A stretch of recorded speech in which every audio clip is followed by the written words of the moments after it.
Hello again, fellow YouTubers, Solomon Pleasant, and I forget what your name is by this point. MontyCat1432. Cool. I'm not going to remember those numbers, so I'm just going to call you Monty. Monty over here and I are doing another card fight related video since you liked our top 12 clans thing, which was long.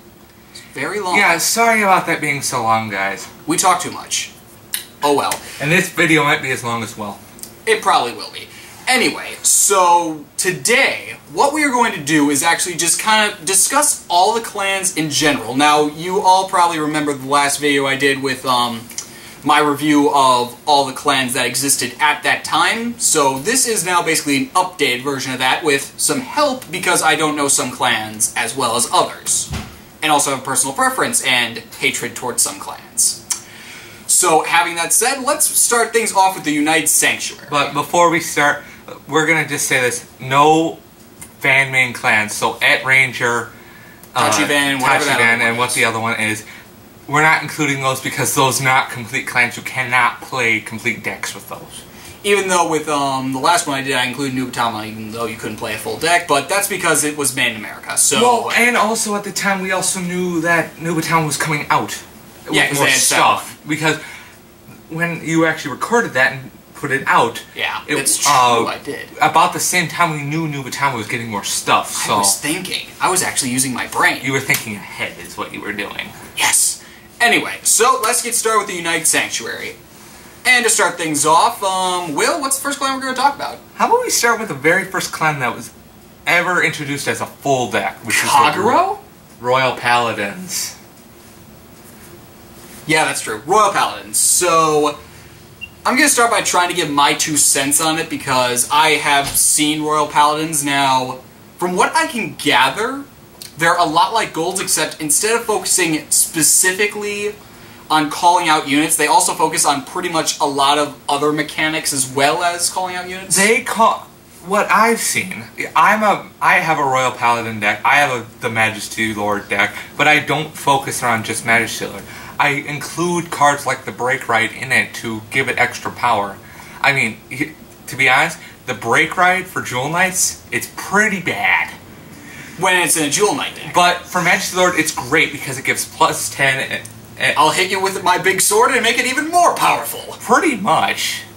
I mean, it's an all-around clan. It is. It doesn't focus around just spam calling. It doesn't focus around just power. It doesn't focus around just defense. It doesn't have one mechanic, which it's got multiple mechanics. That's why there are multiple decks. I mean, you can have a Soul Saver deck. You can have a Galahad deck. Yeah, I will give Royals credit. Now, given what they focus on, you'd think I wouldn't be the biggest fan of that because that doesn't seem very difficult, but since they have multiple and different mechanics and so many different ways of doing it, I give it respect, because... Having these multiple mechanics have made Royals actually stand the test of time. Yeah, they've been around for some time. Majesty Lord actually is, in my opinion, still a half-decent deck when they got the Break Ride. I mean, it was falling off... Yeah, it's been losing popularity. When cards Gold. like...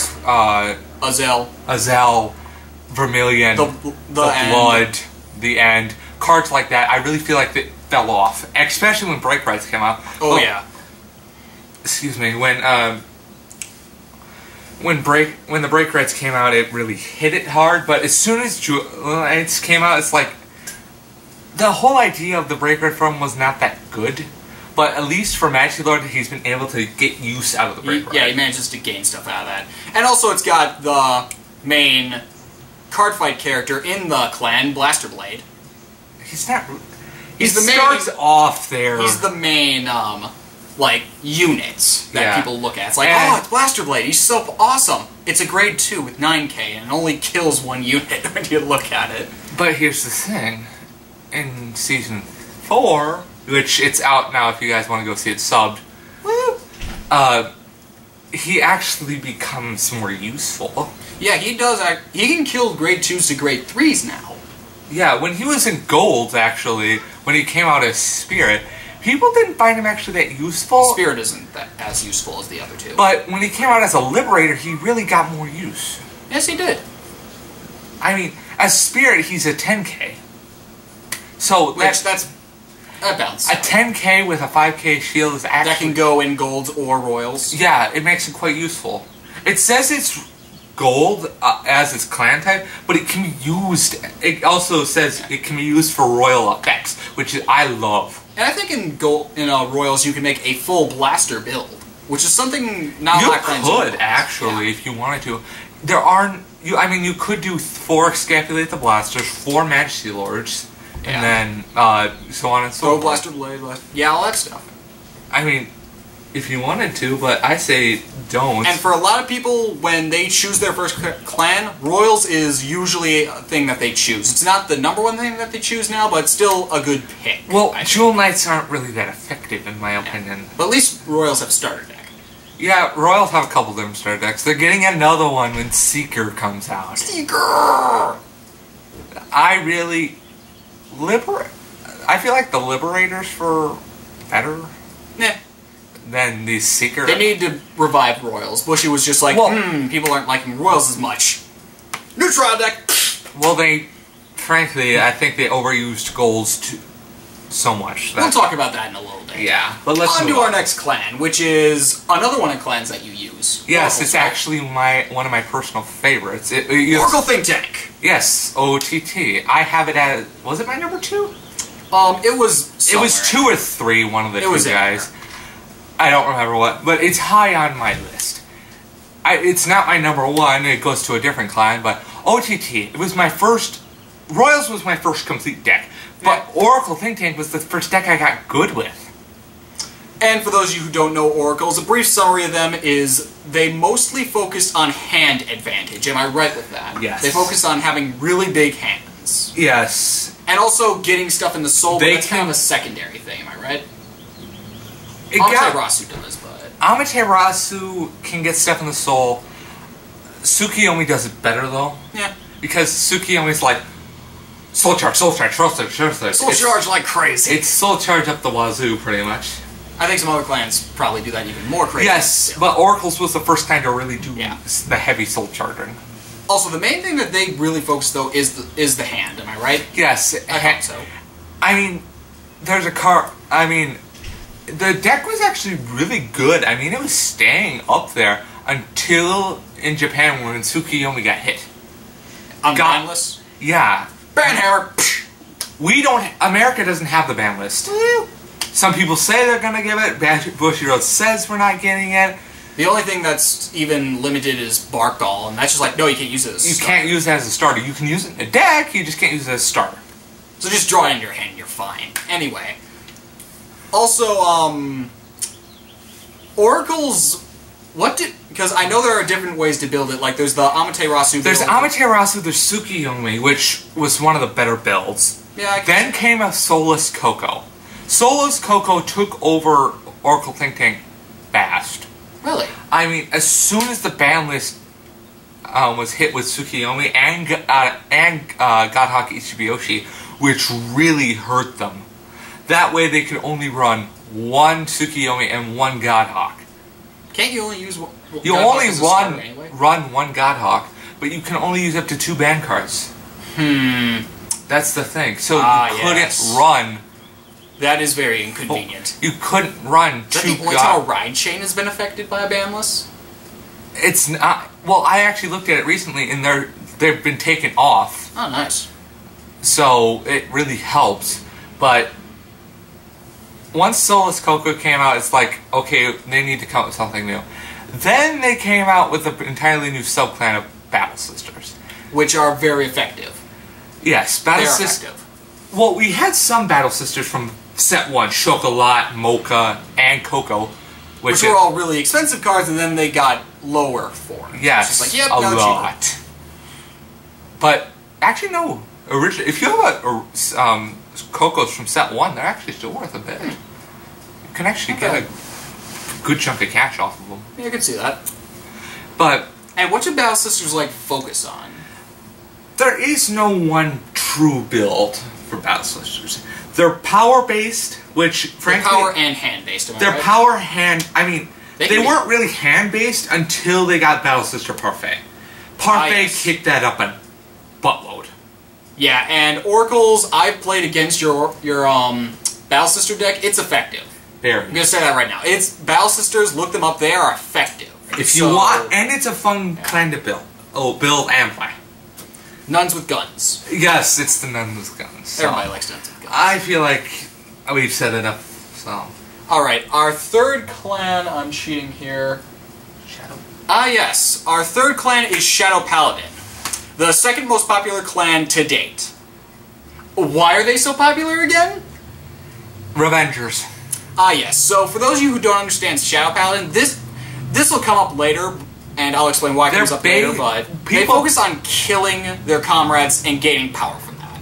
Oracles are more of, I have stuff on the field, I gain power from that. And so they're royals. They're the opposite of royals, pretty much. Yeah. Shadows are the complete opposite of royals and golds, but gold kind of came in late, so it's like shadows are still kind of there. We'll explain the whole lore behind golds Indeed. later. But Shadow Paladins, they are threatening. They started off with a very effective deck, the Phantom Blaster deck. Yes. That deck was so effective. As a matter of fact, every deck they come out with is pretty effective. There are builds that aren't that effective, but they're... Well, you don't see them. You don't see them that much. I mean, there are basically two builds I know of. The Phantom Blaster deck. Phantom Blaster deck, and then the Raging Form deck. Yes. And wait until Drag Ruler comes out. Yeah, Raging Form's gonna drop in price when Drag Ruler comes out. I mean, Drag Ruler's like, ooh, what is it, like Counterblast 3? Drag Ruler actually works like this.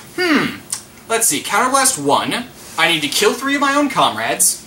Oh, you got 3 or 4 damage there. Take a damage. Yeah, it's ridiculous. You just take a damage. I do not care. You perform a damage check. Raging Form still would be good. I can really easily see people running 4 Break Ride, 2 Raging Form, 2 Drag Ruler. Yeah, or 3 of each.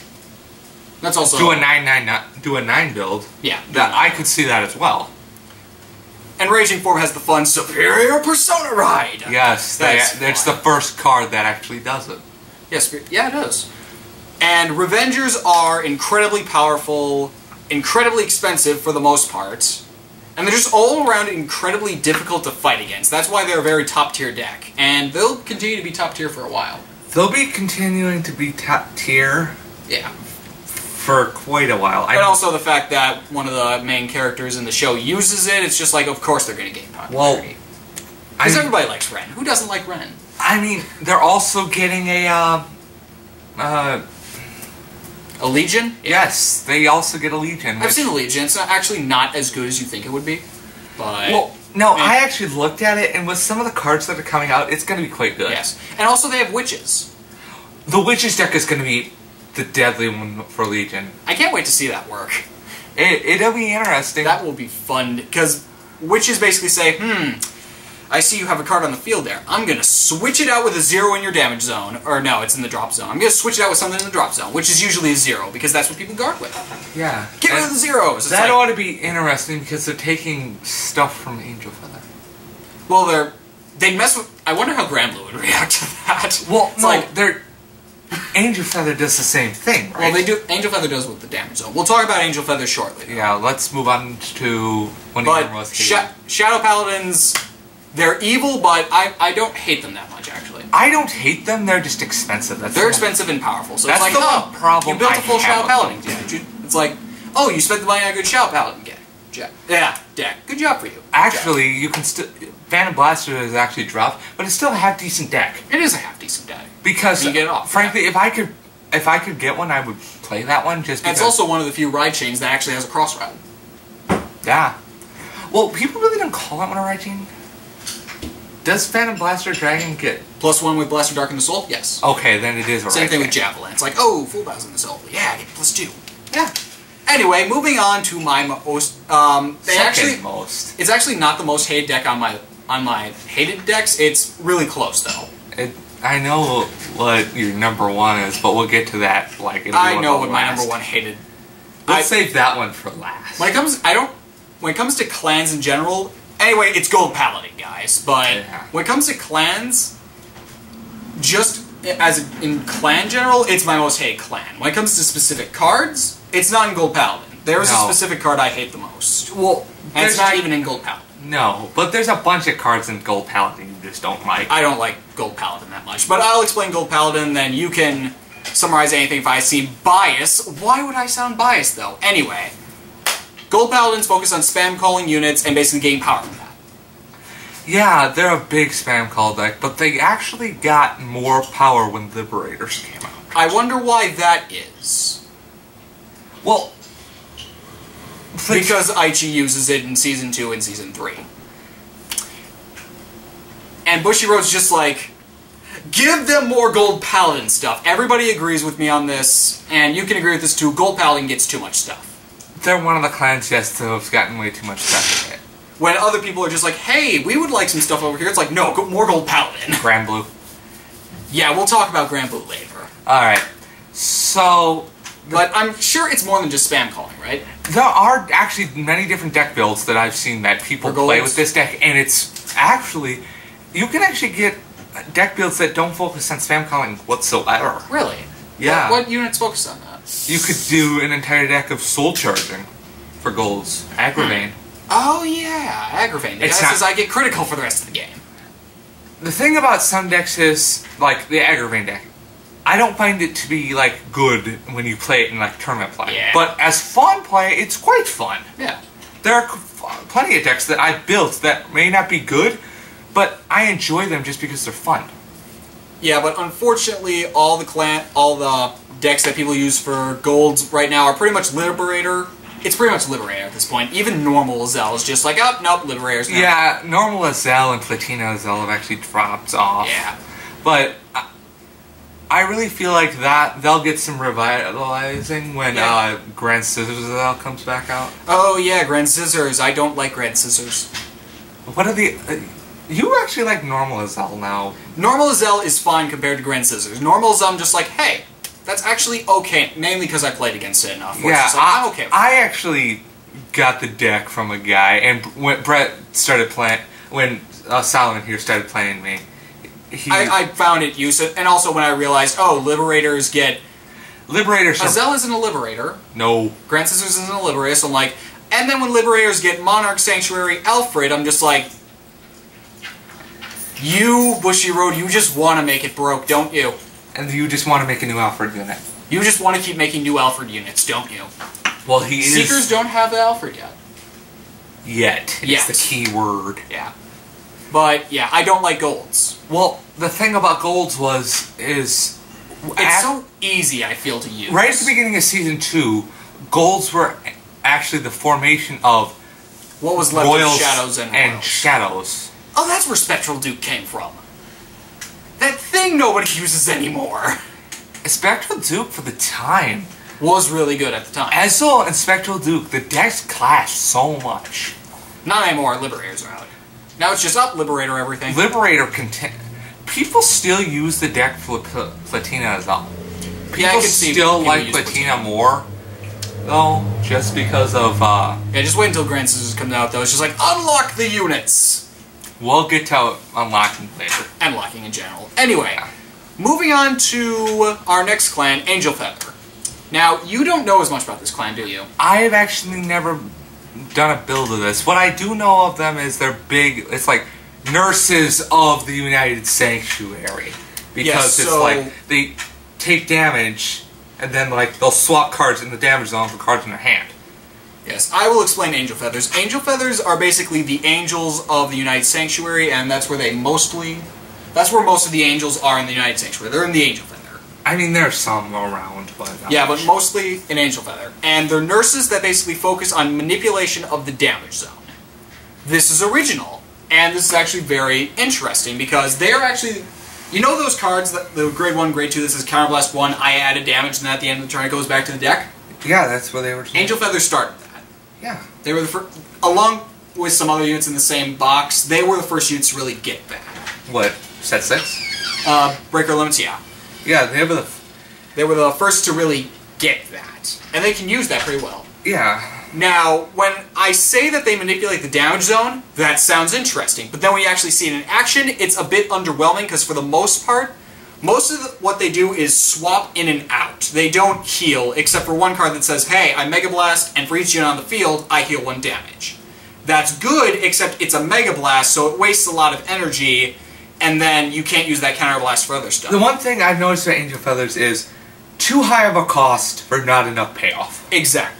But that's a lot of clans these days. And also they do actually have a unit that manipulates your opponent's damage zone just a little bit. They take a unit from the field, put it in the damage zone, and something from the damage zone goes to the drop zone. Well, that shams it. That's, Ramal Reverse. Yeah. When Celestials came out, they actually Celestials are pretty good. They got rejuvenated, I feel. Yeah. But for the most part, Angels are... They're pretty much the ideal clan where it's like, okay, they have too much cost but not enough payoff. But when you get their combos working, they work. And it's not one of those clans that you'll go to tournaments and win with. I feel like it's just one of those clans that's like, you want a fun deck to play? Here you go. Yeah, it is a fun deck. And it's really not a deck for tournament-based. You could get far in tournaments, but not like... I've seen them work. They can work. But the thing is, some of their cards are expensive, actually. And hard to find. The Celestial stuff is actually the hard stuff to find now. Yeah, like, their Break Ride is very expensive. The Break Ride combined with Chief Nurse Shamsiel, I've seen this to be one of the better setups. Yes, because they keep swapping out Damage Zone, and they can keep racking up points that way. Really fast. Chief Nurse Shamsiel, Million Ray Pegasus, 1000 Ray Pegasus, it's unbelievable. Crimson Impact Metatron. That card also works well with the Break Ride. People don't like Metatron anymore much. Weird. Well, it's not really... So for Angel Feathers, they seem interesting, but at the same time they just don't work as well as some of the other clans do. Moving on to, our last clan of the United Sanctuary, Genesis. Genesis. It was actually one of the... It's the second newest clan to have come out right now. Newest, let me think. Lynx. Oh, yeah. Second newest, yeah. You can't count New Battalion in that just because they had 4 cards from step 1. That's true. That it was already a clan that was known. Yeah, Genesis newest is coming the out second Genesis, yeah. Newest clan. It's basically like charging up a laser cannon and then firing it for maximum impact. Ah, yes. Blow stuff up. It's charging and then firing. Yeah, that's pretty... Genesis focus on soul charging a lot, and then using all that soul and burning it. Pretty much. I mean, people can, in the first couple turns, add 15, 20 cards to the soul really quickly. And just soul charge up the wall. It's scary. Unlike some of the other clans like Dark Irregulars and Oracles and some of the other clans that focus on just keeping stuff in the soul, this clan focuses on building it up and then just burning it like heck. Yeah, I mean, Fortuna, you pick 3 cards from your soul. Do an extra drive check. You get to do an extra drive check as long as it's not a grade 0. So as long as you don't get a trigger, you get another drive check. But here's the thing, it's also a very easy clan to deck yourself out. I've done it. Yeah, you can deck yourself out with that. Yeah, decks that involve building up your soul, or basically milling stuff into a specific You basically area. have to be very careful when you play the clans. Yeah, certain clans that focus on milling stuff, yeah, be careful because you can deck yourself out. That's the one problem I have with Genesis. I used to play them, I don't play them much anymore. I have a small deck that, frankly, I've just gotten rid of most of the pieces to, but I actually have enough pieces if I wanted to go back and remake it. Yeah. And Genesis are an interesting clan. Basically, they replaced OTT, which I think... Are you even that upset about that? Because OTT doesn't get any more stuff now. I'm actually kind of pissed off about that, actually, yeah. Yeah, because Genesis is just like, we're here now. It's like, Oracles, what about us? Nope. If I really was sad when they didn't bring them back for Season 4. Like how they brought back Royals. Yeah, especially with Misaki's backstory and the fact that she built that deck with her parents with Oracles. It's like, why aren't you using that again? Well, her whole reason was, I wanted to try something new. That's not a good reason. No, not... That's a terrible reason. And frankly... For one season, maybe that's an okay reason, but... But here's the thing I've found. Season 3, she does little to no fight. That's true, and that's why she's the only player that doesn't get reversed in Season 3. Because she doesn't do anything. She technically doesn't by a fluke. It's a fluke! Fluke. Solomon. Yeah, it's totally a fluke, though. It's just a fluke. What happened? And with Ren, it's also a fluke. Yeah, with Ren, he just didn't wake up in time. Yeah. And Leon's reverse is technically a reverse, but it's from the future, so I don't know how that works. That's a weird reverse, in my opinion. It's weird how that... Yes, but if he never... It was supposed to be where it's weird. People thought it was going to be like Leon was going to take out Kai. Really? People thought that Leon was going to be the one to take out Kai, and the Void was going to completely take over Leon to the point of no return. Insanity, yeah. Yeah, where he would become insane. Although Kai was almost on the brink of that as well. No, he was just a jerk. I mean... He was totally willing of doing that. He's just like, yep. Well, he wanted more power because he saw how good Aichi had gotten. And why did Aichi get good again? Because of Gold's being so evil. Anyway. And because Kai was the one who taught him how to basically play. That's true. Kai created a monster. Thanks, Kai. So. But regardless, so to wrap up the United Sanctuary thing, Genesis along with Gold and Genesis is... United Sanctuary, I believe, is actually the nation with the most units that didn't get affected by the Void, which we will talk about later. Genesis, OTT, Shadows, and OTT, and Shadows, and Golds. Yeah. Yeah, because OTT wouldn't have been affected because they're not around. Genesis, because Misaki never lost. And then Shadows and Golds just because the plot demands it. The plot demands it. Fluke. I just say the plot demands it. Okay, let's go with that too. The plot demands it. So, this was our review on United Sanctuary. So, we are now... So, in the next video, or if it's still in the same video, I haven't decided yet, we're just going to move on to the next nation.